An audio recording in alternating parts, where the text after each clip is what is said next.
All right, we're gonna get started on 10.3. So 10.3, the biggest difference with 10.3 and 10.1, with 10.1, all of your answers pretty much did not have a radical in them. When you go on to 10.3, just double checking now, but I think every answer has something left inside the square root. All right, so none of these are actually perfect squares, where in 10.1 everything was in a perfect square. What you'll see, kind of what I did first, again, is I like to write down, these are my perfect squares.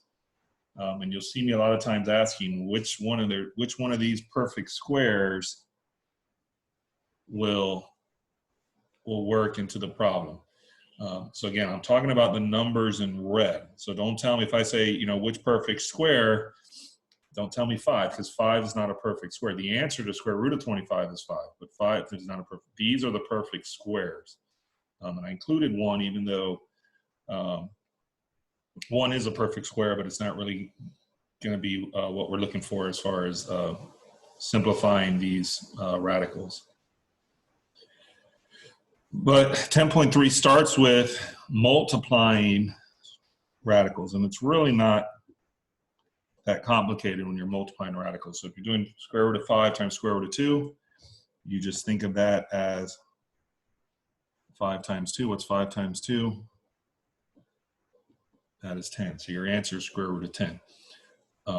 As we move a little bit further into these, before you would actually submit this answer, so before you submit anything with a radical, you always want to look to see, is there one of these perfect squares that will go into that? Because that's kind of how you have to reduce. Similar to reducing fractions, you will reduce radicals. So you think about where square root of 10 is. Square root of 10 is going to be in between square root of 9 and square root of 16, right? So it's actually right behind the square root of 9. So you're checking basically these 3 numbers, and 1 doesn't really count. So you're basically checking 4 and 9. Do they go into 10 perfectly? They don't, so you know that's simplified. You're done with that problem. The next one you're going to see is we're going back into these fractions. So remember, when we had these fractions, I told you break them down with a square root in the denominator, with the numerator, and a square root into the denominator, and then solve it like that. Well, square root of 2 is not a perfect square, so there's really nothing I can do with square root of 2, so that'll remain square root of 2. But square root of 81, what do we know about a square root of 81? Square root of 81 is a perfect square, which equals 9. And that'll be it. Once we know that square root cannot be simplified, that radical can't be simplified, it just remains in its radical form. And then you have the 9. So even if this was, say it was radical 3, we couldn't simplify it if it's inside the radical. So it would just be square root of 3 over 9. The only thing we can simplify are numbers outside the radical or outside that square root. So that's it as far as that problem goes. Let's look at this one. This example 3 is really what we got to learn how to do. All right. So square root of 150. What do we know about square root of 150? It's somewhere between 144 and 169, but it is not a perfect square. Okay. So what we want to do is we want to see, can I reduce this? Can I simplify this radical? And what you're going to do is look for perfect squares. So again, when I say perfect squares, the numbers in the red, which one of these numbers will divide perfectly into 150? All right, they got to go into it perfectly. If it doesn't go in perfectly, then it doesn't work. All right. And again, I'm always going to pick numbers. If 150 is here, 150 is pretty high, but in general, it won't be that high. So you got to start these numbers and just try and divide them in. Okay, and what you're going to see is that 25 will go into 150. 25 times 6. And the reason I use 25 is because 25 is a perfect square, right? 25 times 6 gives me 150. So we're really going to write this like this. square root of 25, which is our perfect square, times square root of 6. Again, you go back to this, remember if we multiply these two together, 5 times 2 gives me 10, 25 times 6 would give me 150, right? But the reason why we break it down into its perfect square is because what is the square root of 25? That is a perfect square that turns into 5. And square root of 6, we cannot simplify anymore. If it's right here, 4 and 1 do not go into that perfect. Well, 1 does, but again, we don't use 1. A 4 does not go into it. So my answer is just 5 square root of 6. I found the perfect square that went into 150, so I can simplify these or break it down like this. Square root of 25 equals 5. And there we go as far as that problem goes.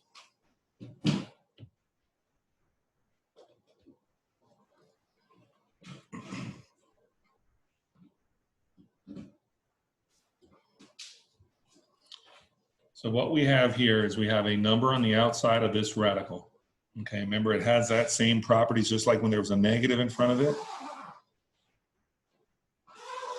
That's like 4 times the square root of 48. Okay, but again, we're going to deal with that last.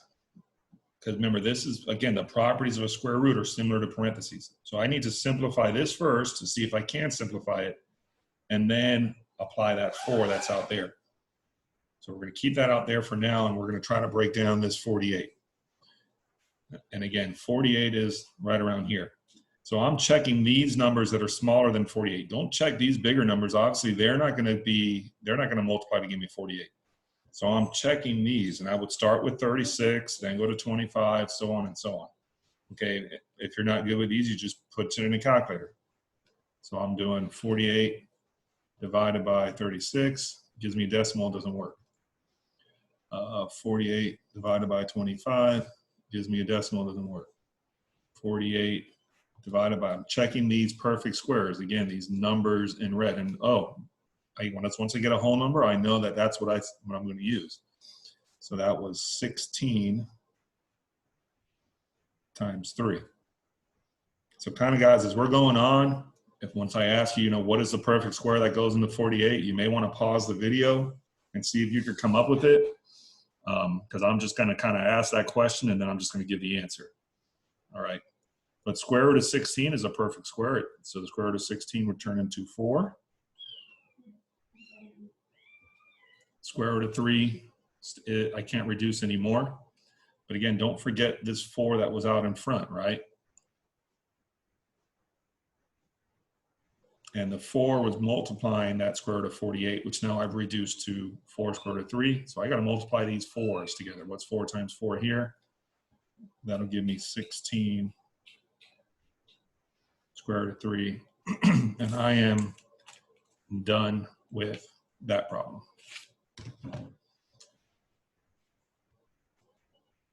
So just kind of a quick review. Remember if I had, let's say, x to the 14th. What we knew is since that was an even number, all those x's would come out. And the way you figured out how many came out is you took that power and divided it by 2. 14 divided by 2 would give me 7. So x to the 14th would give me x to the 7th. So again, if they're an even number power, they're all going to come out. So what's going to happen when we have a odd number of powers? Let's say x square root of x to the 19th. Okay, it is not an even number, so they're all not going to come out. Anytime I have an odd number, what that means is one of them will have to stay inside. Okay, so in other words, you just basically go one number down from whatever number that odd number is. So what's one below 19? That would be 18. So I'm going to rewrite this as x to the 18th times the square root of x. If I multiply these two together, it would give me the x to the 19th, right? Because there's a 1 in here, even if I don't see it. So I'm taking one number below, which would be 18, and then keeping 1 inside. And what is x to the 18th? That's an even number. 18 divided by 2 would give me x to the 9th. And again, one of those x's would stay in here. So anytime I have an odd number, I'm going to pull out whatever the one below even number is, and then I'm going to keep whatever's left inside that radical.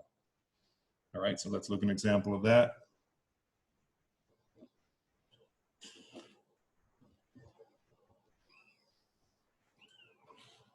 All right, so we're doing 100 x to the 7th. And again, we can break these down individually because we know 100 is a perfect square. Square root of 100 equals 10. Again, x to the 7th, I can't pull all of them out because there's an odd amount. So we already remember, we know that one's going to stay inside.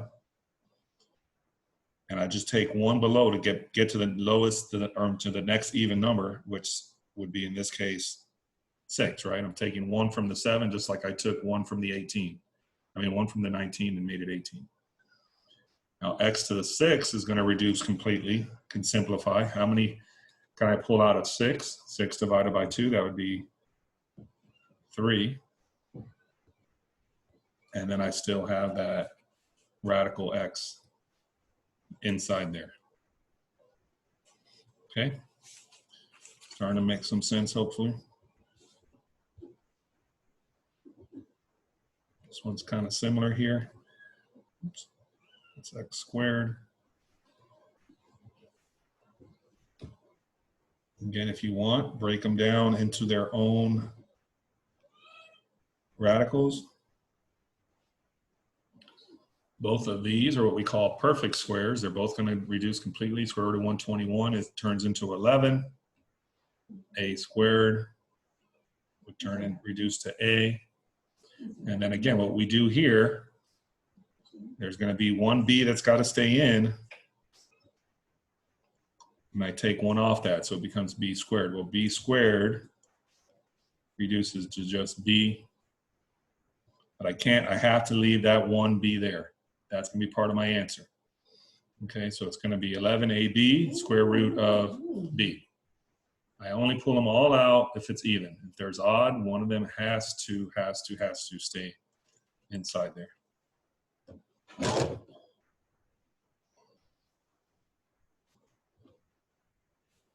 right, another example. I'm just going to incorporate some of the stuff from 10.1.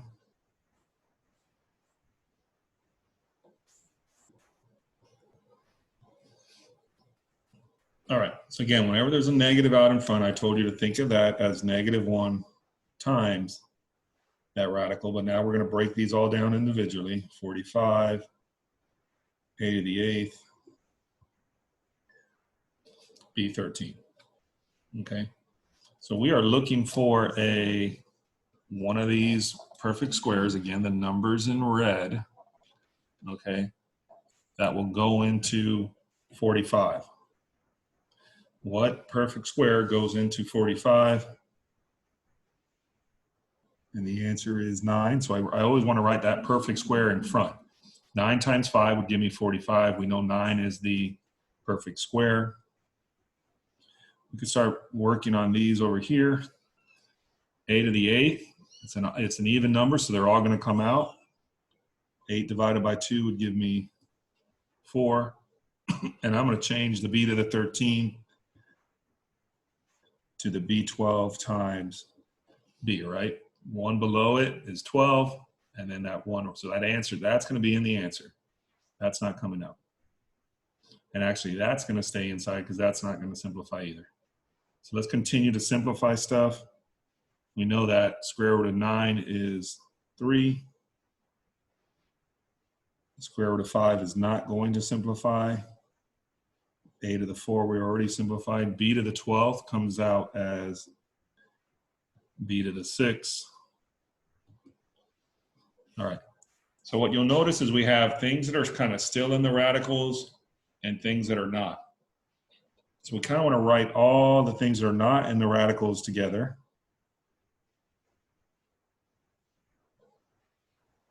And then we want to put the stuff that are in the radicals. So again, what I did is things that are not inside the radicals, I'm going to write them first. Things that are still in the radicals, I'm going to put behind. And again, this is 5 times b. So that's just going to come out as 5b. You're not going to write them separately. You're going to put them both inside that radical. That's 5b. And then we're just doing what's negative 1 times 3.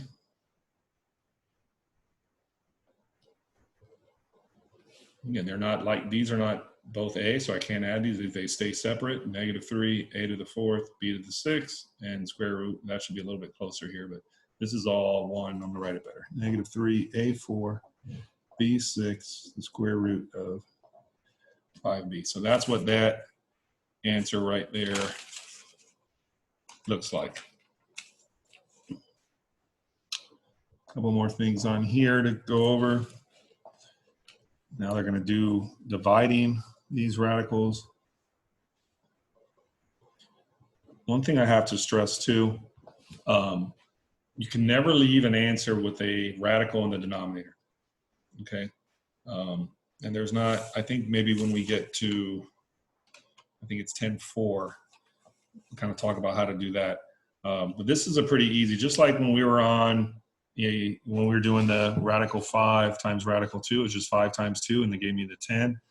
Same thing kind of here. Because you can think of this, just like I separate it out sometimes, you can also kind of put it together. Okay, what is 6 divided by 3? That is just 2. And the only thing you would check to see whatever answer you came out here is, can I simplify that? Is there a perfect square that will go into that? And in this case, there is not. So you're basically done on that problem here. Trying to go through, see if there's anything else. Let's look at this one.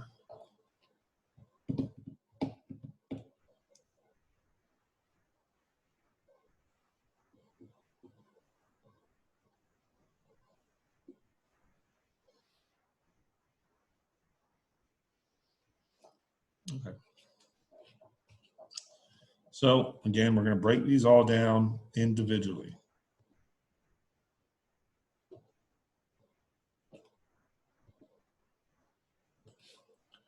And what we know is square root of 5 cannot be reduced anymore. But if we look at these, all these other ones are going to be what we call perfect squares, which means they're going to come out completely out of the radical, because that's an even number, and squared comes out as n. And I'm going to pull it, I'm going to write it in front, not behind, because then it'll look like it's inside there. Okay, but when it comes out in front, you want to write it in front of your radicals, not behind. Okay, the 5 stays where it is. 9 is a perfect square. Square root of 9 is equal to 3. And again, we have an even number here, so that comes out as m there. So everything else, I'm just looking through some of these other problems, everything else we've kind of covered already.